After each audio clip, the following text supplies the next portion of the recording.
First Local News Weekly Report with Colette Linden. Good evening, I'm Colette Linden, and here's the news for this week. After weeks of tense negotiations, CUPE Local 894 has voted on the tentative agreement with the Group Health Centre, a critical healthcare provider in the Sault Ste. Marie region. The deal was ratified by 64% of the union's members, narrowly avoiding a potentially disruptive strike that had been threatened for earlier this week. CUPE Local 894 represents over 220 vital employees at the Group Health Centre, including registered practical nurses, social workers, physiotherapists, and clerical support staff. The leader of the Conservative Party, Pierre Poilievre, has announced that he plans to withdraw all federal funds from initiatives and centres that offer alternatives to prescribed drugs, marking a significant pledge to reverse a liberal drug policy he argues is leading to disorder on the nation's streets. Poilievre has stated that his administration will concentrate exclusively on rehabilitation, emphasizing that there is no flexibility in supporting what he views as safer supply centres, which he believes are at the heart of the ongoing addiction crisis. Poilievre brought his Axe the Tax campaign to Wawa, Ontario earlier this week. This comes as troubling news out of Sault Ste. Marie, sending shockwaves through the province as the city has emerged as the epicenter of the ongoing opioid crisis in the first quarter of 2024. The latest data from the Officer of the Chief Coroner points a grim picture with 13 opioid-related deaths recorded in Sault Ste. Marie between January and March, a staggering 62.5% increase compared to the same period in the previous year. Extrapolated to the city's population, this translates to a death rate of 69.6 per 100,000 residents, the highest of any region in the province. Experts attribute the surge in Sault Ste. Marie to a variety of factors, including the proliferation of highly potent synthetic opioids like fentanyl, limited access to harm reduction services and addiction treatment, and socioeconomic conditions that leave vulnerable populations at heightened risk. And a 14-year-old is dead after falling into the water and being struck by a boat near Drummond Island, according to the Chippewa County Sheriff's Office. The incident happened Tuesday before 8:30 in the morning when authorities got a call for a boating accident and water rescue between Drummond Island and Howard Island. The spokesperson said the boy died shortly after first responders arrived on scene. After investigating, police learned that the incident began with the 14-year-old boy falling from a boat, where he was soon after run over and entangled in the propeller. On July 30th, 2024, detectives with investigation services charged 30-year-old Ilyas Aslam with sexual assault. At around 3:30 in the morning on July the 6th, 911 communicators received a report of a sexual assault by a rideshare driver. An investigation revealed that the accused had sexually assaulted two victims who ordered transportation services from the rideshare company while driving the victims to their destination. The accused and the victims are not known to one another. The accused attended the Sault Ste. Marie Police Services on July 30th to turn themselves in, and they were arrested. On July 20th and July 24th, 2024, officers with patrol services charged 35-year-old Kane Bowrick and 35-year-old Melissa Favreau with sexual assault with a weapon, forcible confinement, and several other offenses. Around 5:50 p.m. on July 20th, 911 communicators received a report of sexual assault at a vacant residence on Wellington Street East. Officers were dispatched to the area and located a residence in the 900 block of Wellington Street East, matching the description provided. Officers located and identified 35-year-old Kane, who matched the description of one of the suspects outside the residence. A terrible case of animal cruelty was reported in Blind River. On July the 27th, shortly after 12 p.m., the East Algoma detachment of the OPP responded to an animal complaint where a cat was shot on River Road in the town of Blind River. Investigation determined on July 26th at approximately 5:30 p.m. that the owner let the cat outside, and 15 minutes later, the 7-month-old cat returned home with a bloody mouth and bleeding profusely. The owners transported their pet to the local veterinarian in Elliott Lake, where the feline succumbed to his injuries. The X-ray determined that the cat had been shot through its mouth, with the low-caliber projectile exiting the chin area, penetrated the chest, and became lodged, causing a fatal injury. OPP are asking the public for assistance in finding the suspect. Hot and humid weather led to development of thunderstorms and heavy rain showers this week, washing away roads in Prince Township. A powerful storm system swept through the region, unleashing a torrential downpour that caught many residents west of the city off guard. The skies opened up at around 5 p.m. Monday, dumping an astonishing amount of rain that quickly overwhelmed the local infrastructure. The very hot and humid weather this past week will eventually give way to some cooler days. Let's take a look at the long-range forecast.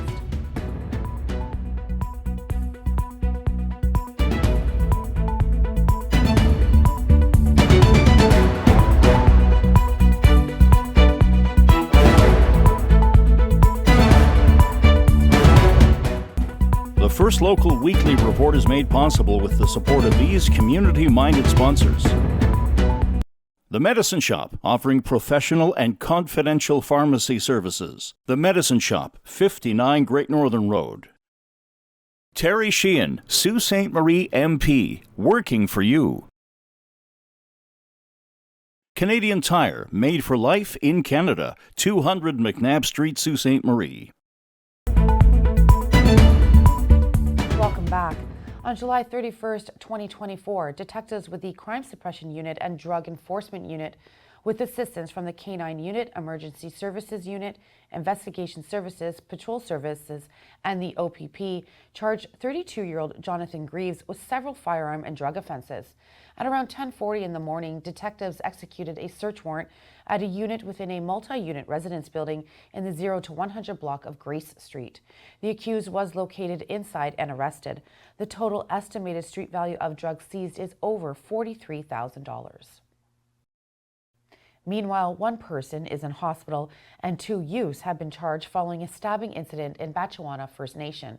On July 30th, 2024, at approximately 3:30 in the morning, the Batchewana First Nation Police Service and the Sault Ste. Marie Detachment of the Ontario Provincial Police responded to a report of a person with stab wounds in a parking lot on Grand Street. Sault Ste. Marie Paramedic Services transported the 19-year-old with life-threatening injuries to a local hospital. On July 31st, police arrested 2 individuals in relation to the investigation at a residence in Batchewana First Nation. 4 communities: Cochrane, Alberta, Enderby, British Columbia, Elliott Lake, Ontario. Due to the Elliott Lake Arena still in need of repairs, the Kraft Hockeyville preseason match is scheduled to take place in Greater Sudbury this autumn. Elliott Lake was chosen to host the event in March, securing the opportunity to not only organize the match, but also to receive $250,000 for the arena's renovation. However, the Centennial Arena in Elliott Lake has been shut down since 2023 due to safety issues, including a continuously leaking roof and concerns regarding the building's stability.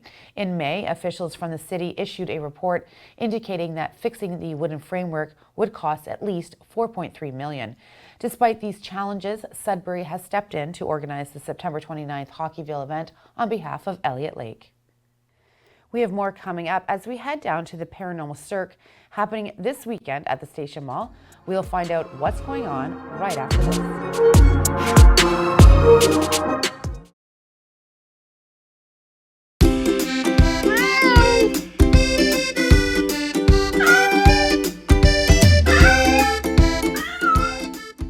Again, I am DJ, and today I have Midnight. Midnight is a 3-month-old sweet girl. She is not yet fixed. She will be spayed when she becomes 5 to 6 months old. She is here with 3 of her siblings, really loves to be close to people, loves to be held, loves to play with people. She is full of energy. She has a little white tip on her tail. I usually call her Bobby Ross. If you're interested in meeting up here with Midnight, you can come have a visit here at the Cat Cafe, and we have paperwork that you can fill out. All of these cats, as you're aware, they are all owned by TAG. We are a foster facility for them. They are fully adoptable and looking for their forever home. We hope that you can be a forever home for her or any of the other cats here in the room today.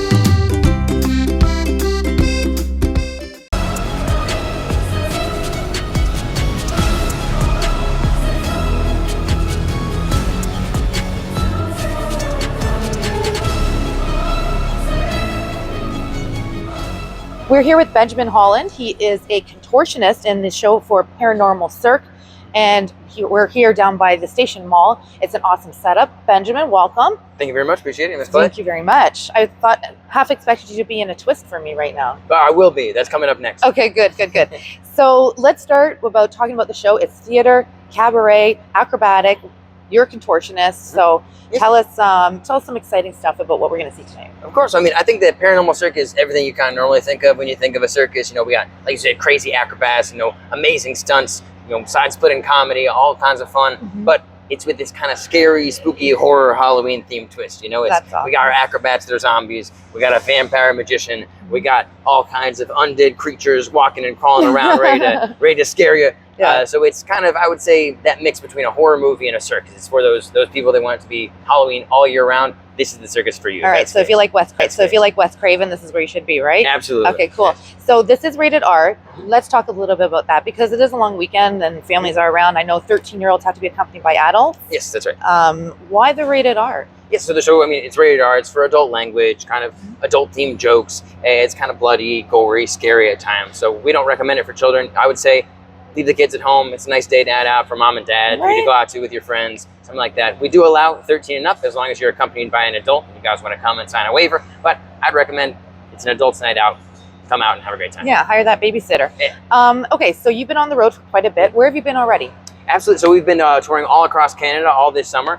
We did a bunch of spots in Alberta. We stopped through Saskatchewan. We went to Winnipeg. Already we've been to Dryden, Thunder Bay. We're stopping here right now and for just this weekend. So you guys have 3 days only to come and check us out in Sault Ste. Marie. After this, we're going to be heading east, and then finishing up all the rest of Ontario. So please, if you get the chance to see it, if you see we're in a place near you, come out and check it out. It is a once-in-a-lifetime event.